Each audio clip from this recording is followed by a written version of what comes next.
September 12-ന് ഇന്ത്യയിലെ 1700 സ്ക്രീനുകളിൽ 5 ഭാഷകളിൽ release ചെയ്ത ഒരു ചിത്രം 26 വരെ കളക്ട് ചെയ്തത് 65 കോടി രൂപ. അഡ്വാൻസ് ബുക്കിംഗ് കളക്ഷൻ മാത്രം 15 കോടിക്ക് മുകളിൽ. കേരളത്തിലെ ആദ്യ ദിവസത്തെ കളക്ഷൻ 1 കോടിക്ക് മുകളിൽ. ഇന്ത്യൻ സ്ക്രീനുകളിൽ നിശബ്ദ വിപ്ലവം തീർക്കുന്ന ഈ ചിത്രത്തെക്കുറിച്ച് സിനിമാ പ്രേക്ഷകരിൽ ഒരു വിഭാഗം കേട്ടിട്ട് പോലും ഉണ്ടാവില്ല. കാരണം ഇതൊരു ജെൻസി വിപ്ലവമാണ്. ജാപ്പനീസ് ആനിമേ ചിത്രമായ ഡീമൺ സ്ലേയർ ഇൻഫിനിറ്റി കാസ്റ്റിൽ ആണ് സിനിമയിലെ ജെൻസി മാറ്റത്തിന് പുതിയ ദിശകൾ നൽകുന്നത്. കേരളത്തിൽ 110 തിയേറ്ററുകളിലായി 300-ലധികം സ്ക്രീനുകളിൽ പ്രദർശനം നടത്തിയ ചിത്രം ഈ വർഷം ജപ്പാനിൽ ഏറ്റവും കൂടുതൽ കളക്ഷൻ നേടിയ സിനിമയാണ്.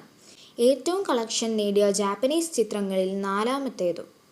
ജാപ്പനീസ് ആനിമേ എന്ന വാക്കിൻ്റെ അർത്ഥം ആനിമേഷൻ എന്നാണ്. ജാപ്പനീസ് ആനിമേറ്റഡ് സിനിമകളിലും സീരീസുകളിലും പൊതുവെ ആനിമേ എന്നാണ് വിളിക്കുന്നത്. കുട്ടികൾക്കും മുതിർന്നവർക്കും വേണ്ടി പ്രത്യേകം ആനിമകളുണ്ട്. 90കളിൽ TV ചാനലുകളിലൂടെ സംപ്രേഷണം ചെയ്ത ആനിമകൾ OTT പ്ലാറ്റ്ഫോമുകളുടെ കടന്നുവരവോടെ ശക്തമായ ആരാധകരിലേക്ക് തിരിച്ചു വരികയായിരുന്നു. കൃത്യമായ കഥാഘടനകളാണ് ആനിമകളെ വ്യത്യസ്തമാക്കുന്നത്. മനുഷ്യബന്ധങ്ങളുടെ സങ്കീർണതകൾ പറയുന്നവയാകും മിക്കതും.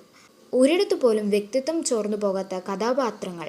പ്രതിനായകൻ എന്നോ അപ്രധാനമെന്നോ കരുതുന്ന കഥാപാത്രങ്ങൾക്ക് പോലും പിടിച്ചിരുത്തുന്ന പിന്നാമ്പുറ കഥകൾ. അത്രയും ആഴമുള്ളതാണ് ആനിമയുടെ ലോകം. ഇവയെല്ലാം ആരാധകർക്കിടയിൽ ആനിമയെ സിനിമയേക്കാൾ ഒരു പിടി മുന്നിലേക്കാക്കുന്നു. ആഴമുള്ള സൗഹൃദങ്ങളും സ്നേഹവും ഫിലോസഫിയും സിനിമയെ വെല്ലുന്ന ആക്ഷൻ രംഗങ്ങളും ട്വിസ്റ്റുകളും ആനിമയെ ആരാധകർക്ക് പ്രിയപ്പെട്ടതാക്കുന്ന ഘടകങ്ങളാണ്. ജപ്പാനിലെ ടോക്കിയോ നഗരവും കെട്ടിടങ്ങളും ചെറിയ പൂക്കളും തീർക്കുന്ന മാന്ത്രിക ലോകമാണ് മിക്ക ആനിമേ സീരീസുകളുടെയും പശ്ചാത്തലം.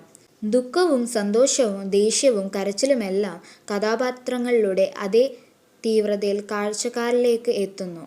ജാപ്പനീസ് കോമിക് ബുക്കുകളായ മാംഗകളിലാണ് പല പ്രശസ്ത ആനിമകളുടെയും ജീവൻ. ഇടത്തുനിന്ന് വലത്തോട്ടാണ് മാംഗ വായിക്കേണ്ടത്. പെൻസിൽ ഉപയോഗിച്ച് വരയ്ക്കുന്ന ചിത്രങ്ങളും അതിന് താഴെ കഥയും. ഇവ ബ്ലാക്ക് ആൻഡ് വൈറ്റ് ആണ്. ആരാധകരെ പിടിച്ചിരുത്തുന്ന വരകളിലെ ഭംഗിയും കഥയുമാണ്.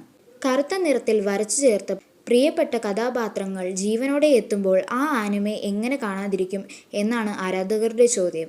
ചില ആനിമകൾ മാംഗയിലെ കഥയിൽ നിന്ന് നേരിയ വ്യത്യാസങ്ങളുണ്ടാകും. ചിലത് മാംഗകൾ അതുപോലെ ആനിമയാക്കുന്നതാണ്.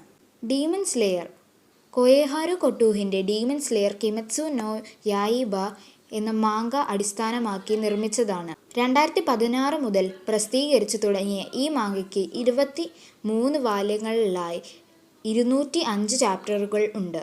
മാംഗയെ അടിസ്ഥാനമാക്കി ആദ്യം പുറത്തിറങ്ങിയത് സീരീസ് ആണ്. 4 സീസണുകളായി പുറത്തിറങ്ങിയ സീരീസിൻ്റെ ആദ്യ സീസൺ റിലീസ് ചെയ്യുന്നത് 2019-ലാണ്. മാംഗയിലെ ഇൻഫിനിറ്റി കാസ്റ്റിൽ എന്ന ഭാഗം ആസ്പദമാക്കിയാണ് ചിത്രം നിർമ്മിച്ചിരിക്കുന്നത്. സിനിമ കാണാനെത്തിയ ഭൂരിഭാഗം പേരും മാംഗ വായിച്ച് എത്തിയവരാണ്. വായനയിലൂടെ മനസ്സിൽ കണ്ട രംഗങ്ങൾ എങ്ങനെ ആനിമയായി അവതരിപ്പിക്കുന്നു എന്നായിരുന്നു അവർക്കറിയേണ്ടത്. ഓടാക്കു എന്നാണ് ആനിമെ ആരാധകരെ വിളിക്കുന്നത്. സീസണുകളുടെയും എപ്പിസോഡുകളുടെയും എണ്ണം അവർക്ക് പ്രശ്നമേ അല്ല. 22 സീസണുകളായി 500 എപ്പിസോഡുള്ള നറൂട്ടോയും 1000-ന് മുകളിൽ എപ്പിസോഡുള്ള വൺ പീസും ഒരു മടിയുമില്ലാതെ ആകാംക്ഷയോടെ കണ്ടു തീർക്കുന്നു. ആനിമെ പറയുന്ന കഥ പലപ്പോഴും ചെറുപ്പക്കാരുടേതാണ്. സൗഹൃദവും പ്രണയവും നഷ്ടവും എല്ലാം ചേർത്ത് അത് അവരുടെ ജീവിതത്തിലേക്ക് പ്രതിഫലനമാക്കുന്നു. ഫാന്റസി ലോകത്തിലേക്കുള്ള കൂട്ടിക്കൊണ്ടുപോകലും അവർ ആസ്വദിക്കുന്നു. ഡീമൺ സ്ലേയർ മനുഷ്യരെ തിന്നുന്ന രാക്ഷസന്മാരുമായുള്ള പോരാട്ടവും നറൂട്ടോയിലെ നിഞ്ചകളുടെ ലോകവും അമാനുഷിക ശക്തിയുമെല്ലാം പുതിയ കാഴ്ചകളാണ്. കഥാപാത്രങ്ങൾ തരുന്ന ജീവിത പാഠങ്ങളും ആനിമെ ആരാധകർക്ക് വലിയ കാര്യമാണ്.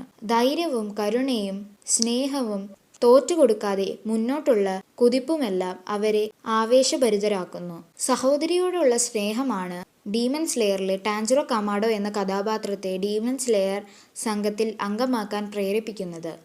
തോറ്റുകൊടുക്കാതെയുള്ള അവൻ്റെ പോരാട്ടവും ആനിമയിൽ കാണാം.